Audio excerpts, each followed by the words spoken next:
চলো তোমাদের আজকে আমাদের এইখানকার মানে শান্তিনিকেতনের সিনেমা হলটা দেখাই। কলকাতায় তো অনেক বড় সিনেমা হল আমরা এখন দেখে অভ্যস্ত। সিনেমা দেখতে বরাবরই আমি খুব ভালোবাসি। আগে মা ছিল পার্টনার বা কলেজের বন্ধুরা, এখন হয়েছে মেয়ে। মেয়ে ভীষণ আমার মতোই সিনেমার পোকা। তার বাবাও দেখে, কিন্তু সাধারণত শুধু বাংলা পুরোনো দিনের সিনেমা দেখতে ভালোবাসে বা হিন্দি। আর আমরা সব রকমই দেখি, যাই পাই তাই দেখি, এরকম অবস্থা। তবে রিসেন্ট হিন্দি সিনেমাগুলো একটাও দেখিনি, বা ওই আমাদের আর কি শাহরুখ আমিরের সালমানের পর আর হিন্দি সিনেমা দেখার খুব একটা মুড নেই, তাই খুব একটা দেখি না। বাংলাই দেখি, আর বাংলা দেখি মানে বাংলা সিনেমা নতুন ভালো কেউ ডিরেক্টর রিলিজ করছে মানেই দেখতে হবে। কলকাতায় যেটা অনেক প্ল্যান ট্যান করে যেতে হতো, খুব একটা কাছে ছিল না, এখানে খুবই কাছে। আর এই গীতাঞ্জলি সিনেমা হলটা ভীষণ সুন্দর সাজানো, সেই জন্যে এত ভালো লাগে দেখতে। আর সেদিনকে আমরা সবাই মিলে সিনেমা দেখতে গেছিলাম, মানে সপ্তপর্ণির দাদা, বৌদি, তাদের এক বান্ধবী, আমরা সবাই মিলে মানে সিনেমা দেখে তো এনজয় করেইছি, আর তার থেকেও বেশি এনজয় করেছি গল্প করে। এত হাহা হিহি আর গল্প করেছি সবাই মিলে, কি বলবো।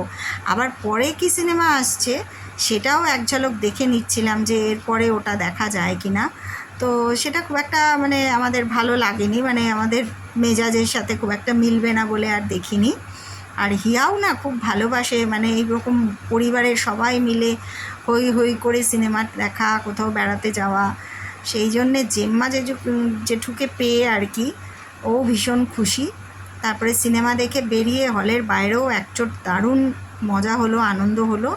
তারপরে যে যার বাড়ি চলে যাওয়া, এইগুলো মানে সেই ছোটোবেলার দিনগুলো মনে পড়িয়ে দেয় আমাদের সময়কার।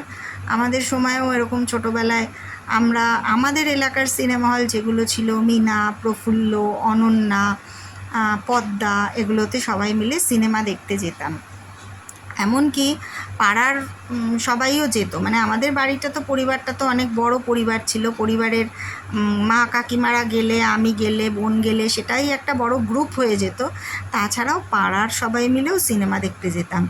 মানে সেগুলো এমন মজার দিন ছিল যে ঝমঝম করে বৃষ্টি পড়ছে, সেই বৃষ্টির মধ্যেও আমরা সেই এক হাঁটু জল পেরিয়ে, আমাদের এলাকায় যারা থাকো তারা জানো, সেই অ্যাঙ্গেলসের নগরের মোড়ে যা জল জমতো, সেই জল ঠেঙিয়ে আমরা সিনেমা হলে ঢুকছি, সিনেমা দেখছি, মজা করে ফিরছি। মানে কাপড় চোপড় কিন্তু ভেজা, সালোয়ার কামিজ ভেজা, তবুও আমাদের সেই দিকে কোনো রকম কোনো নজর নেই। মানে আমরা এতই আড্ডাবাজ ছিলাম, সবাই মিলে আর কি যেতে ভালোবাসতাম। তখন পাড়ায় পাড়ায় একটা গ্রুপও ছিল, এখনও এই শান্তিনিকেতনের দিকে আছে। কারণ আমরা যখন সিনেমা হলে ঢুকেছি, আমাদের চেনা পরিচিত জন এতই ছিল, মানে দোতলাটায় মনে হচ্ছে যেন আমাদের চেনা শান্তিনিকেতন পুরোটাই উঠে এসছে সেদিনকে সিনেমাটা দেখতে। আর সত্যি সিনেমাটা খুবই ভালো লেগেছে।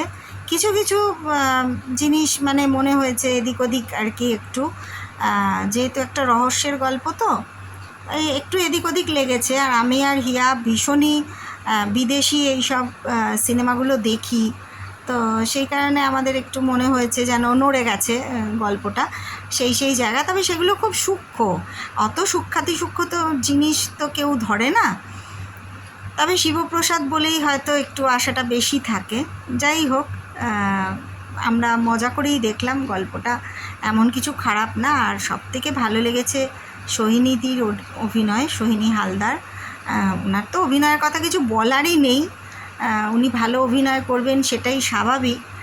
খুবই ভালো লেগেছে। আর রাইমা সেনকেও অনবদ্য লেগেছে।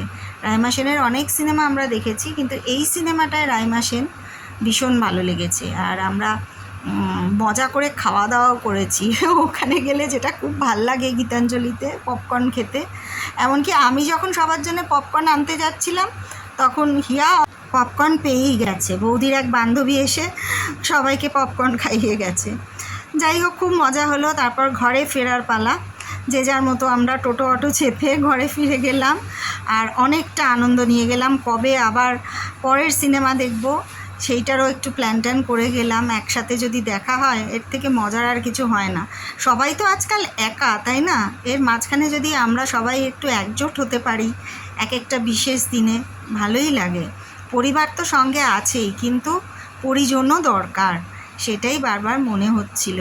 সুদূর শান্তিনিকেতনে এসেও আমরা একা নই, এই ভাবনাটা সেদিন খুব ভালো লাগলো। তাহলে চলো, টাটা, আজকের মতো গল্প শেষ, সঙ্গে থেকো।